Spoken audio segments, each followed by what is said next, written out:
গল্প আজোদাহা, লেখিকা সাবিলা সাবি। পর্ব নাম্বার ১। কঠোর অ্যালার্ট। এই গল্পটি একটি কাল্পনিক ফ্যান্টাসি সাই-ফাই থ্রিলার, যেখানে থাকছে ভিনগ্রহ, reptile based dragon, human fantasy, science fiction, reptile human hybrid theme, erotic অথবা গ্রাফিক রোমান্স, অতিরিক্ত romance, psychological conflict, emotional trauma ও পাস্ট ট্র্যাজেডি।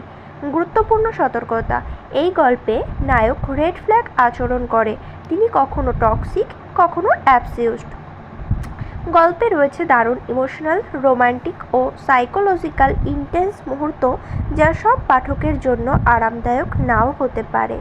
বাস্তব জীবনের সাথে মিল খোঁজার চেষ্টা করবেন না, আর অবশ্যই সাহিত্য খুঁজতে আসবেন না। এটি সম্পূর্ণরূপে একটি স্টাইলাইজড চাইনিজ সিরিজের ভিত্তিতে কল্পকাহিনী। এখানে সব ঘটনা কাল্পনিক, আর এই গল্পের সব বৈজ্ঞানিক ব্যাখ্যা আমার কল্পবিজ্ঞান, যা বাস্তব বইয়ের সাথে কোনো মিল নেই। যদি কেউ অত্যাধিক রোমান্টিকতা, মানসিক দ্বন্দ্ব বা রেড ফ্ল্যাগ চরিত্র সহ্য করতে না পারেন, তারা অনুগ্রহ করে স্কিপ করুন। পাঠকদের জন্য উপদেশ: এই গল্পটা সেই পাঠকদের জন্য যারা অন্যরকম, গভীর ও ইমোশনালি জটিল প্লট উপভোগ করেন। যদি আপনি ভিন্ন স্বাদের গল্প পড়তে ভালোবাসেন, তবে আপনাকে স্বাগতম। আজোদাহা একটি শব্দ যা বহু পুরনো কাহিনীতে উঠে এসেছে ভয়ঙ্কর বিশাল এক ড্রাগনের প্রতীক হয়ে। সে সরীসৃপ জাতীয়, আগুন ঝরায়, আর যেখানে যায় ভয় ছড়িয়ে পড়ে। কিন্তু এই গল্পের আজোদাহা কেবল একটা ড্রাগনের নাম নয়, সে এক ভিন গ্রহের প্রিন্স, ভয়ঙ্কর, নির্মম, বোধশূন্য এক প্রাণী। তার রক্তে বইত না নারীর প্রতি কোনো প্রেম কিংবা মমতার কোনো আবেশ। সে জন্মেছিল ভেনাস গ্রহে, এক রাজ পরিবারে। জন্মের মুহূর্তেই তার মস্তিষ্ক থেকে ভালোবাসা সম্পর্কিত সব অনুভূতির ক্ষমতা মুছে ফেলা হয়।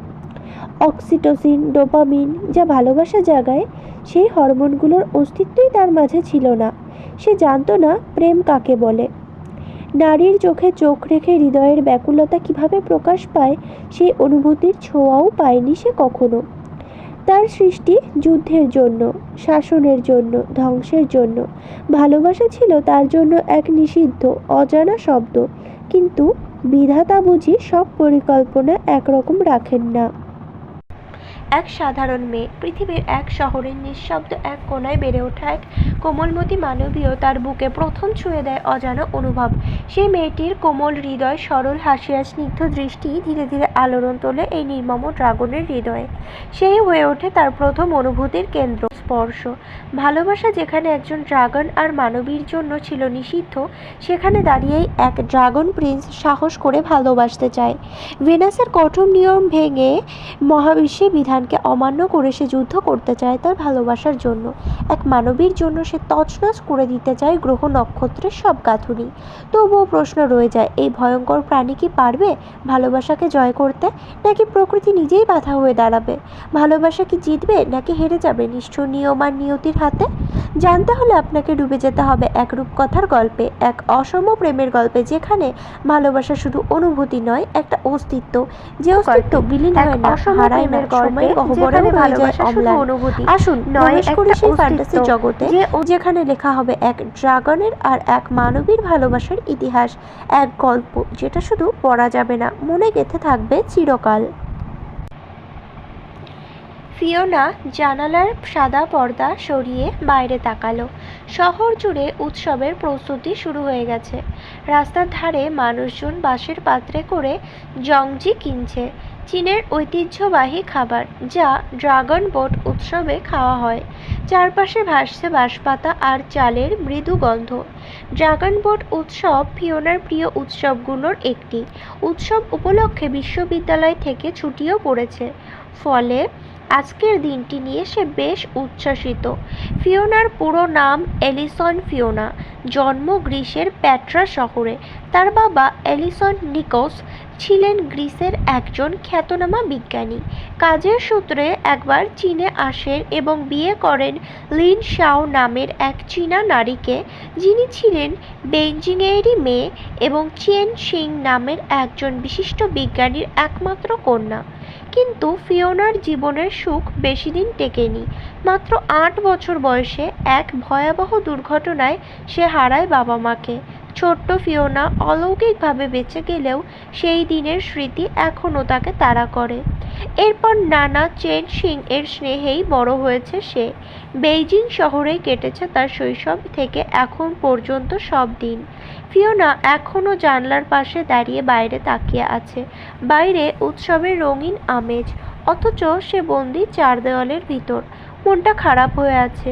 ২ বছর আগেও নানা মিস্টার চেন শিং তাকে নিয়ে যেতেন প্রতিটি উৎসবে, কিন্তু এখন গত ২ বছর ধরে সে শুধু বিশ্ববিদ্যালয় আর এই ঘরের মেঝেই সীমাবদ্ধ। সে পড়ে বেইজিং শহরের পিকিং ইউনিভার্সিটির বিজ্ঞান বিভাগে, কিন্তু নানারই হঠাৎ পরিবর্তনের কারণটা আজও তার কাছে ধোঁয়াটে। যেন কিছু একটা লুকানো আছে যা সে জানতে চেয়েও পারছে না। হঠাৎ পেছনে কারোর উপস্থিতি টের পেয়ে চমকে ঘুরে দাঁড়ালো ফিওনা।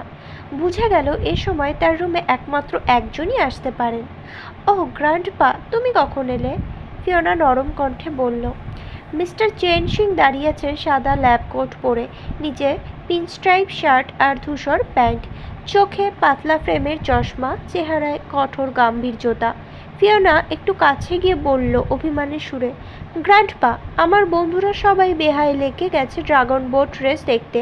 আমিও যেতে চাই, প্লিজ আমাকে একটুখানি যেতে দাও, আমি তাড়াতাড়ি ফিরে আসবো। মিস্টার চেন সিং কিছুক্ষণ চুপ করে রইলেন, তারপর গম্ভীর গলায় বললেন, তুমি এখনো ছোট ফিওনা, আমরা যা করছি সব তোমার ভালোর জন্য। তুমি চাইলে বন্ধুদের সঙ্গে ভিডিও কলে কথা বলো। আমার ল্যাবে যেতে দেরি হয়ে যাচ্ছে, না হলে আমিই নিয়ে যেতাম। এই বলে তিনি ঘর ছেড়ে চলে গেলেন। ফিওনা কয়েকবার ডাকলো, কিন্তু তিনি ফিরে তাকালেন না। তার চোখে ভেসে উঠল অভিমান আর অজানা কষ্টের ছায়া। সে জানে তার গ্র্যান্ডপা তাকে ভালোবাসেন, তবুও কেন তাকে এইভাবে আটকে রাখা হচ্ছে? কেন এই বন্দি জীবন? তার মনে প্রশ্নগুলো ঘূর্ণি তুলতে লাগলো। ফিওনার গ্র্যান্ডপা মিস্টার চেন সিং চীনের একজন খ্যাতনামা বিজ্ঞানী। তার জীবনের বেশিরভাগ সময় কেটেছে গবেষণায়, নতুন আবিষ্কার, প্রযুক্তির উন্নয়ন আর অজানা রহস্য উন্মোচনে।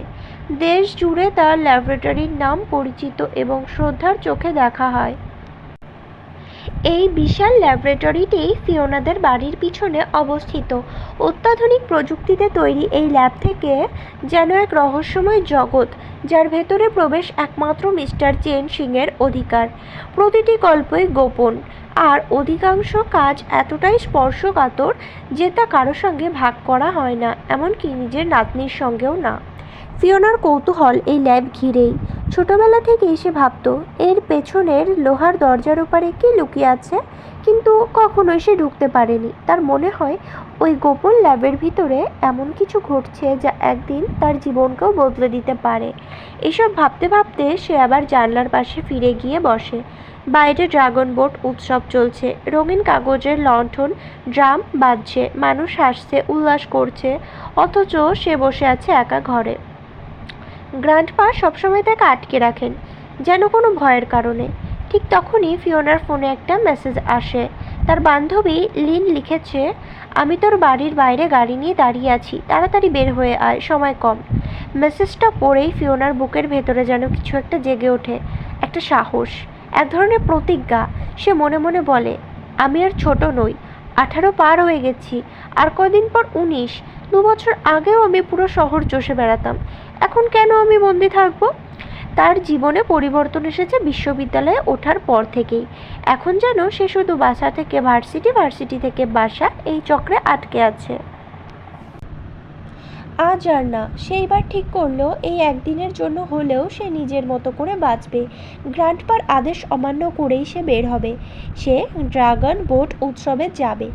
একটা নিঃশ্বাস নিয়ে সে চোখ বন্ধ করলো, তারপর ধীরে ধীরে উঠে দাঁড়ালো, যেন নিজের জন্য একটা নতুন দিনের সূচনা করতে যাচ্ছে। ফিওনা আজকের উৎসবের জন্য বেছে নিল একটি উজ্জ্বল লাল রঙের আধুনিক স্টাইলের চিপাও। চিপাওটির কাপড় হালকা শাটিনের, সূক্ষ্ম সোনালি ফুলের কাজ করা, উঁচু কলার সঙ্গে শর্ট স্লিভ আর সামনের দিকে স্মার্ট কাট, সব মিলিয়ে যেন এক পারফেক্ট ফেস্টিভ লুক।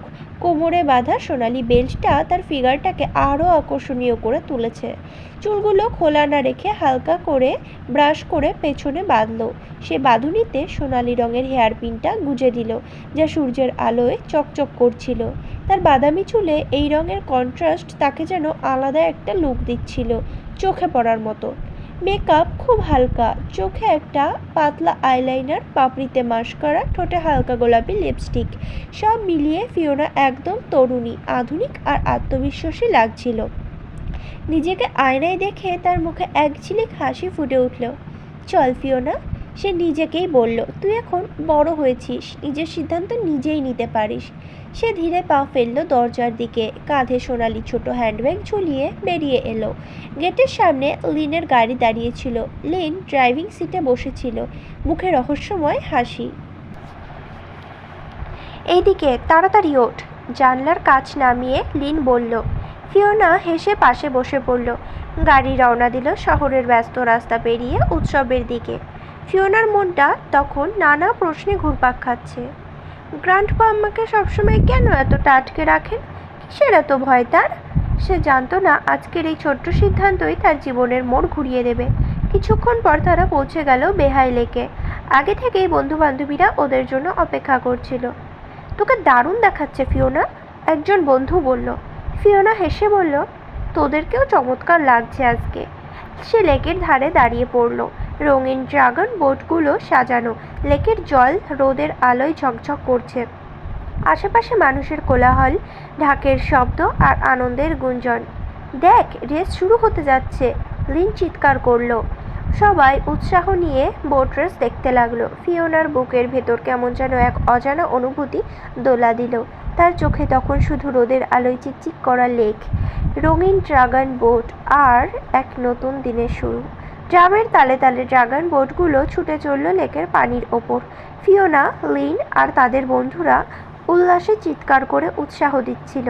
নৌকাগুলো জলে ছিটা ছড়িয়ে সামনে এগোচ্ছিল আর ফিওনার বুকের ভেতরটাও আনন্দে কেঁপে উঠছিল। রেস শেষ হলে সবাই মিলে বসে পড়ল জংজি খেতে। গরম গরম ধোয়া ওঠা বাঁশের পাতায় মোড়ানো খাবার থেকে সঙ্গে ছিল টক মিষ্টি চাটনি। খাওয়া শেষে ফিওনা লিনের হাত ধরে স্টলের দিকে এগোলো, যেখানে কেউ গান গাচ্ছিল, কেউ নাচছিল রঙিন পোশাকে। চারপাশটা ছিল উৎসবের রঙে ভরপুর। ফিওনা জানতো তার গ্র্যান্ডপা তাকে সবসময় এই উৎসবে আনতেন, কিন্তু আজকের আনন্দটা ছিল একেবারে ভিন্ন। যেন প্রথমবারের মতো সে নিজের মতো করে আনন্দটা উপভোগ করছিল। সন্ধ্যা নেমে এলো। আকাশে দেখা গেল একটি মাত্র তারা, সন্ধ্যা তারা নামে পরিচিত যে তারাটা, সেটা হলো শুক্র গ্রহ, ভেনাস।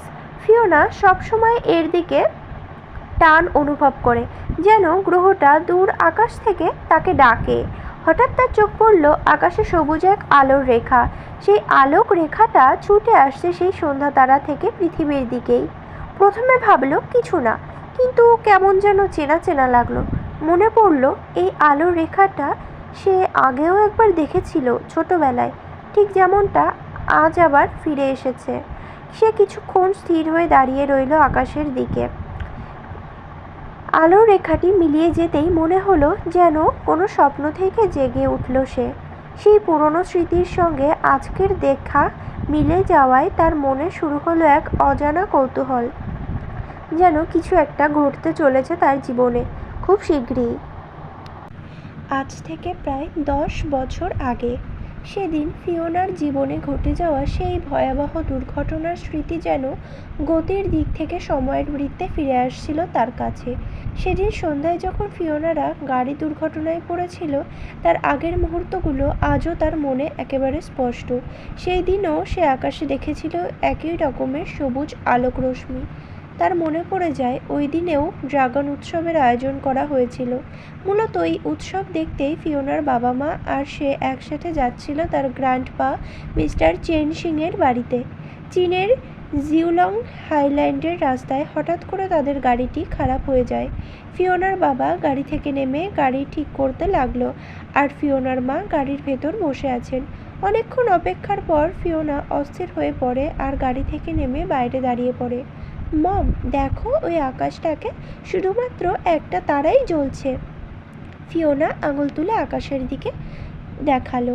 ফিওনার মা জানলার পাশে বসে হালকা হেসে বললেন, সন্ধ্যা তারা উঠেছে, তুমি জানো না ওইটা তো ভেনাস।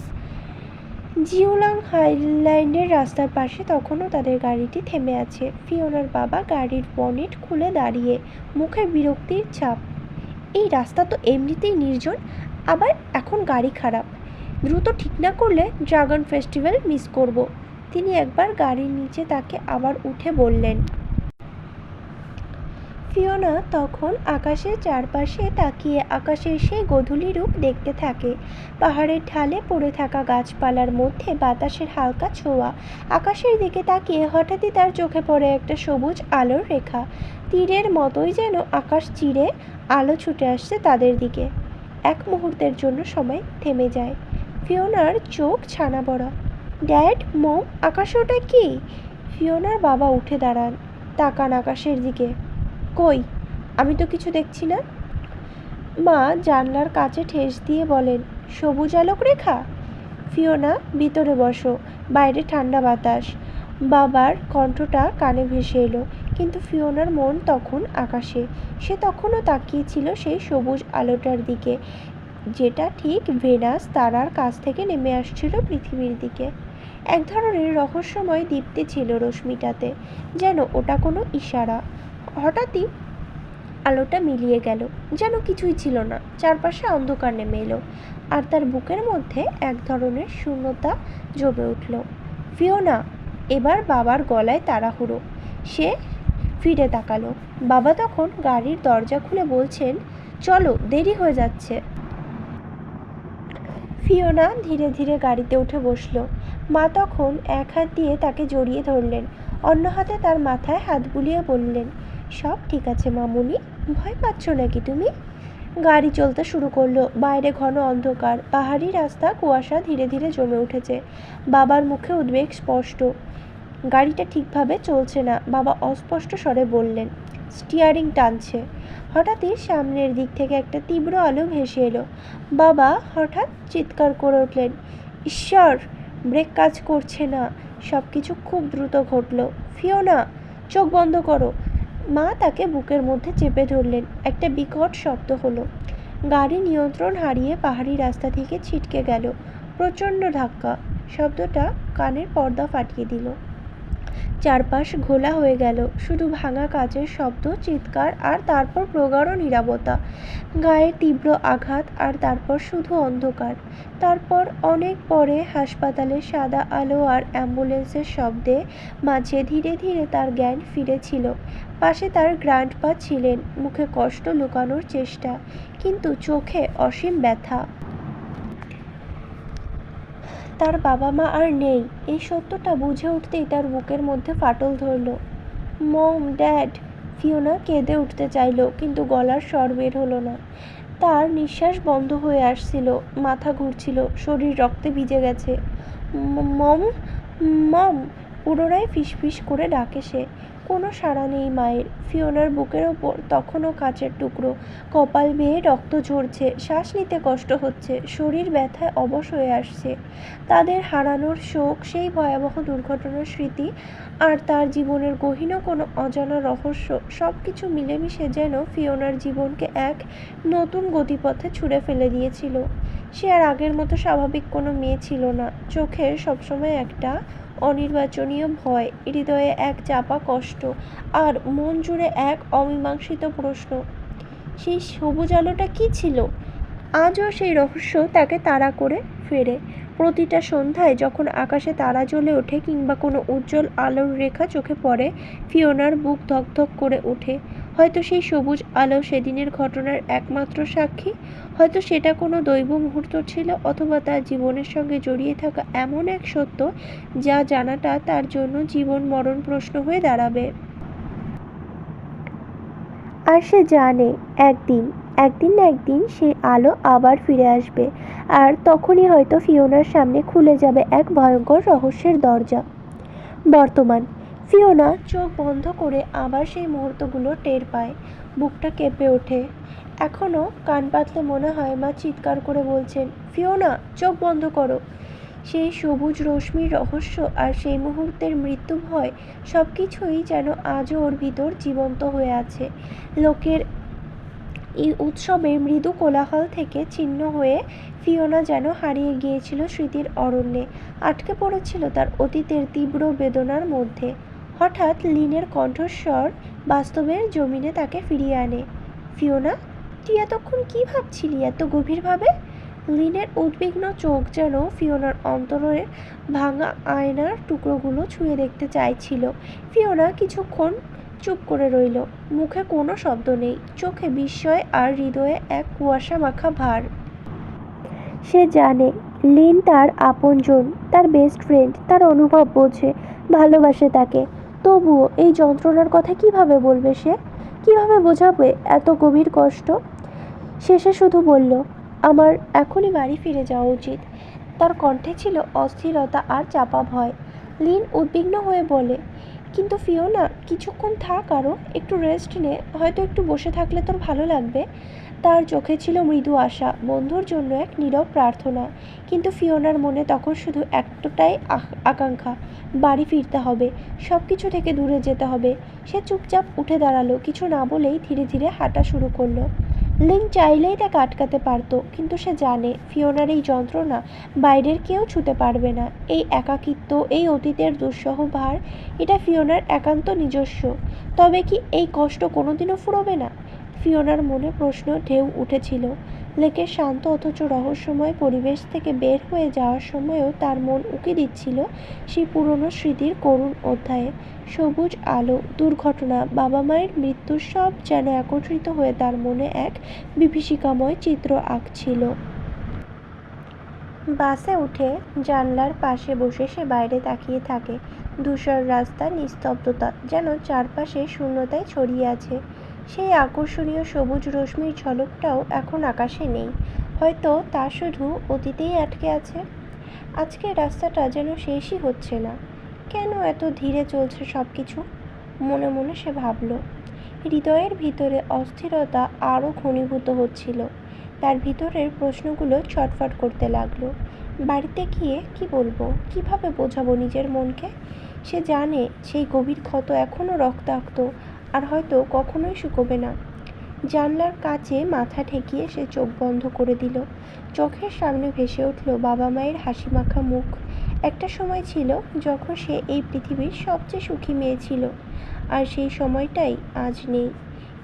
সব কিছু ছিনিয়ে নিয়েছে সেই অভিশপ্ত দিন। অনেকক্ষণ পর বাস যখন থামলো, ফিওনা ধীরে ধীরে নামলো, পা বাড়ালো বাড়ির দিকে। মনে হচ্ছিল অন্ধকারের কোনো এক গহ্বরে ঢুকে যাচ্ছে সে আবার। তবুও এবার সে সংকল্প করেছে আজকের দিনটা হবে তার জন্য এক নতুন সূচনা। তার চোখে ছিল অভিমান, কিন্তু মনে জেগেছিল এক ধরনের সাহস। আর নয়, এবার এগিয়ে যেতে হবে, অতীতকে পিছনে ফেলতে হবে। বাড়ির দরজার সামনে দাঁড়িয়ে সে এক গাঢ় শ্বাস ফেলল। তারপর দৃঢ়তা নিয়ে দরজা খুলে ঢুকে গেল, যেন তার জীবনের নতুন অধ্যায় শুরু হলো সেই মুহূর্তে। চলবে প্রিয় পাঠকগণ, এই গল্পটা প্রথমে আপনাদের কাছে বোরিং লাগবে, তবে আমার ওপর বিশ্বাস আর আস্থা রাখুন। আপনি যখন গল্পের মাঝখানে পৌঁছাবেন, আপনি গল্পের গভীরে ডুব দিবেন। আমি কথা দিলাম আপনাদের ভালো লাগবে, শুধু কষ্ট করে একটু এগিয়ে যান। ধন্যবাদ। পরের পর্ব খুব শীঘ্রই দিয়ে দেব।